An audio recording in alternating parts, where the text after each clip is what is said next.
Bismillahirrahmanirrahim. Assalamualaikum warahmatullahi wabarakatuh. Alhamdulillahirabbil alamin. Kita ucapkan atas rasa syukur kita kepada Allah Subhanahu wa taala yang masih memberikan limpahan rahmat kepada kita semua. Mudah-mudahan kita selalu diberikannya sehat badan, mudah rezeki, panjang umur dan berkah hendaknya. Berselawat kita kepada baginda Rasulullah sallallahu alaihi wasallam dengan lafaz Allahumma sholli ala sayyidina Muhammad wa ala ali sayyidina Muhammad. Mudah-mudahan kita mendapatkan syafaatnya di yaumil akhir, tentunya dengan mengamalkan sunnah-sunnahnya dan banyak bersolawat. Nabi sallallahu alaihi wasallam bersabda, barang siapa banyak bersolawat kepadaku dan yang paling dekat denganku pada hari kiamat adalah aulin nasibi yaumal qiyamah aksaruhum alayya sholat. Jadi yang banyak berselawat itu dekat dengan Nabi, insya Allah. Sahabat seiman dimanapun kita berada yang dimuliakan Allah Subhanahu wa taala, dalam kesempatan ini izinkanlah saya dalam waktu lebih kurang 5 atau sampai 10 menit menyampaikan sebuah hadis Rasulullah sallallahu alaihi wasallam dari Ubadah bin As-Samit. Bismillahirrahmanirrahim. An Ubadah As-Samit anan Nabiyya sallallahu alaihi wasallam qala itmanu li sitam min anfusikum atmanu lakumul jannah usduku iza hadastum wa aupu iza wa'adatum wa addu iza tuminum wa pazu purujakum wa guddu absarukum wa kufu aidiakum. Singkat, 6 hal yang apabila kalian lakukan untukku, kata Rasulullah sallallahu alaihi wasallam, maka aku jamin kalian masuk surga. Rasulullah yang bersabda menjamin kita masuk surga manakala kita amalkan 6 hal ini. Mari kita pahami sedikit demi sedikit. Terbatas waktu, kita jelaskan sesuai dengan keadaan dan kemampuan kita. Yang pertama, usduku iza hadastum. Jujurlah di dalam berbicara. Berbicara yang baik-baik. Tidak merekayasa apa yang dilihat, apa yang dibenarkan oleh hati di dalam berbicara. Maka manakala kita misalnya memberikan kesaksian terhadap sesuatu peristiwa, sesuatu kejadian, sesuatu kasus, lebih baik kita jujur. Bicarakan apa adanya. Manakala kita jujur, maka ada ketenangan di hati, ketentraman, tidak perlu ada ketakutan. Sekalipun pahit, jujur dalam berbicara. Usduku iza hadastum. Sering kita dengar bahwa di dalam yang terjadi di baru-baru ini yang viral, ya, kasus, ya, seperti di meninggalnya Ahmad Mahdi, ya, Ahmad Mahdi, siswa Pondok Gontor. Pada awalnya mereka menutupi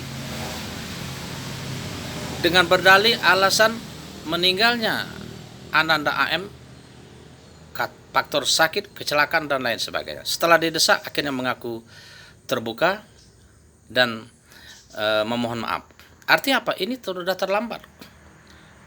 Dengan ketidakjujuran tadi, dengan ketidakbenaran di dalam bicara tadi, akhirnya merugikan mereka sendiri. Mereka yang rugi akibat ketidakjujuran mereka. Nah, untuk kasus ini, saya secara pribadi mendukung Ibu Ananda AM. Teruskan perjuanganmu, berjihadlah di jalan Allah Subhanahu wa taala. Adili seadil-adilnya. Ikhlas kita terhadap kehendak Allah bahwa maut itu, ajal itu adalah ketentuan yang telah ditentukan oleh Allah Subhanahu wa taala. Wa makana li nafsin antamuta illa bi isnillah kitabam muajjala. Bahwa seseorang itu tidak akan menemui ajalnya kecuali apa yang telah ditentukan oleh Allah Subhanahu wa taala. Kita ikhlas, ridho, dan memaafkan kesalahan orang lain itu adalah perintah Allah Subhanahu wa taala. Dan Ibu Ananda M sudah ikhlas memaafkan, namun mengadili orang yang bersalah agar tidak terjadi hal serupa di kemudian hari, itu adalah jihad. Perjuangkan. Mudah-mudahan ibu termasuk golongan orangnya jihad fisabilillah. Amin Allahumma amin. Jadi itu sahabat seiman dimanapun kita berada. Yang pertama, di dalam berperilaku dimanapun kita, apapun profesi kita, apapun pekerjaan kita, di dalam kehidupan bermasyarakat, kita harus jujur di dalam berbicara. Manakala kita mengingkari hati, mengingkari penglihatan, mengingkari pendengaran, sehingga apa yang kita bilang tidak sesuai dengan kenyataan, ingat, inna sam'a wal basar wal fu'ada kullu ulaika kana anhu mas'ula. Allah SWT mengatakan setiap perkataan, perbuatan, penglihatan, dan apa yang ada di dalam hati kalian, semuanya akan dimintai pertanggungjawaban. Baik, sahabat seiman, yang kedua, Nabi SAW mengatakan, wa aufu iza wa'adatum. Manakala kalian berjanji, maka tepatilah janji. Ingat, kita berjanji. Janji terhadap Allah Subhanahu wa taala dan janji terhadap sesama manusia. Ada dua hal itulah janji, tidak banyak. Janji terhadap Allah Subhanahu wa taala bahwa kita ini mengakui, mengimani, mempercayai bahwa Allah Subhanahu wa taala adalah satu-satunya Tuhan yang menciptakan kita, yang patut diibadahi, yang dipatut dimintai pertolongan dan keselamatan dan sebagainya. Ketika kita ditiupkan di alam roh, anak cucu Adam beserta keturunannya, Allah SWT memberi kesaksian seraya berfirman, Alastu bi rabbikum, bukankah aku ini Tuhanmu? Di dalam surat Al-A'raf ayat 172. Qulu bala, benar ya Allah. Qulu bala sahidna, engkau adalah Tuhan kami dan kami bersaksi. Kami akan beribadah, kami akan melakukan amalan-amalan soleh. Dan ini Allah SWT pintai persaksian agar nanti pada hari kiamat kita tidak ada alasan mengatakan kami sesungguhnya lupa, kami sesungguhnya tidak tahu, lalai. Ini tidak ada, ya. Jangan katakan kita tidak tahu beramal soleh, kita tidak tahu sholat, tidak tahu dan lain sebagainya.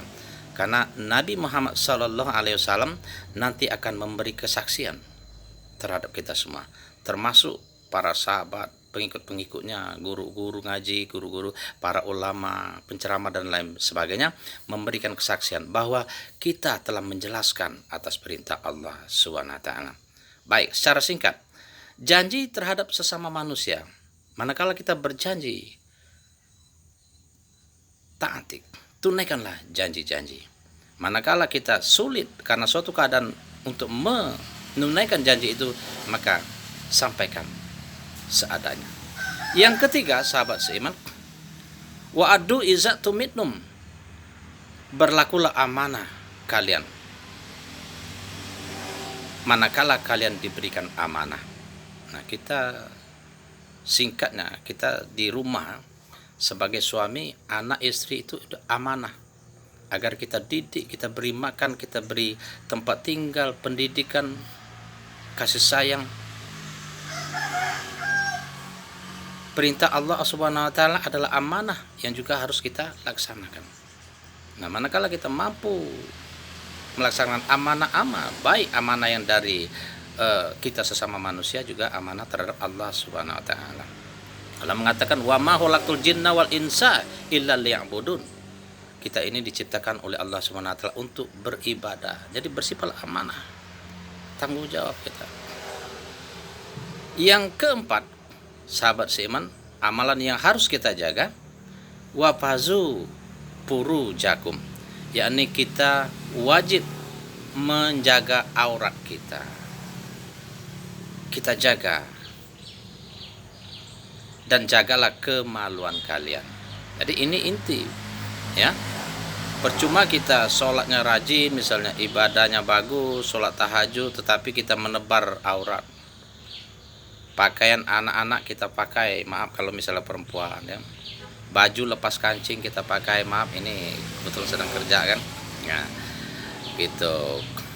Baju udah 5 tahun tidak dipakai karena subur kita, musim buah-buahan, banyak makan-makan, tentu badan kita bertambah berat, baju tidak layak lagi dipakai, kita pakai. Jadi mari kita jaga aurat kita dan kita jaga kemaluan kita, ya. Nanti salah satu sifat mukmin yang mau meraih kebahagiaan dan keberuntungan serta mendapatkan pahala surga Firdaus itu walazinahum li furujihim hafizun, yakni orang-orang beriman yang mampu menjaga perilaku pasah, aurat, menjaga kemaluan dan lain sebagainya. Secara singkat, nomor 5 ya. Nomor 5, waghuddu absarukum, bahwa kita diperintahkan oleh Allah SWT agar menjaga pandangan dari hal-hal yang diharamkan untuk dipandang. Jadi kita kontrol bicara, jaga sikap, jaga hati, ya. Mata kita dijaga. Tentu kita memahami apa yang haram dilihat, apa yang tidak boleh dilihat. Mari kita jaga demi menunaikan sunnah Rasulullah Sallallahu Alaihi Wasallam. Yang terakhir, yang keenam, sahabat seiman, wakufu aidiyakum. Nabi menjelaskan, jagalah tangan-tangan kalian dan kaki kalian dari melakukan sesuatu yang bersifat merugikan orang lain, yang bersifat menyakiti orang lain, yang bersifat menganiaya orang lain, yang bersifat bisa membuat kita ini celaka dan masuk ke neraka jahanam. Jaga tangan kita, kaki kita. Jangan melangkah ke tempat-tempat yang diharamkan oleh Allah Subhanahu wa taala.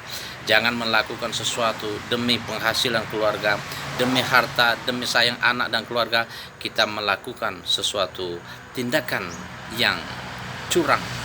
Itu semuanya termasuk di dalam 6 amalan tadi.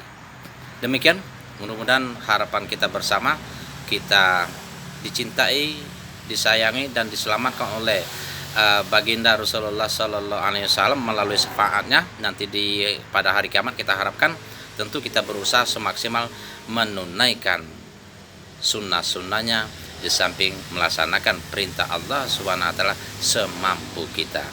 Please ya sahabat seiman, demi dakwah kita membagikan kepada orang lain adalah dakwah, kita menjelaskan kepada orang lain juga dakwah, kita menyuruh orang lain menonton, menyaksikan juga dakwah, dan mereka mengamalkan, mereka akan mendapatkan pahala.